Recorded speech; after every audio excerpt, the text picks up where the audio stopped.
Ďalšia vec, ktorá rozhoduje o tom, ako vieme alebo nevieme povedať ten svoj iný názor, je to, s akým postojom my vchádzame do toho rozhovoru.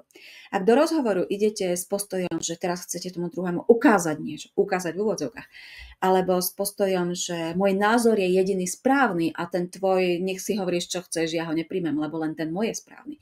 Alebo musíme mať rovnaký názor, aby sme mohli tu vôbec spolu byť a baviť sa spolu. Tak pokiaľ idete s takýmito postojmi, tak je veľmi pravdepodobné, že ten rozhovor, ten dialog sa zmení na nejaké také ťahanice, preťahovanie, vlastne na nejaký boj. A v tomto vám uvoľnenie môže priniesť myšlienka, že vlastne každý sme iný a v danom čase každý z nás má iné priority, iné potreby a je preto úplne OK, že máme rozdielne, máme iné názory. Že nemusíte vlastne bojovať a fakt to jediné, čo stačí, je zvedavo skúmať, ako to má ten druhý.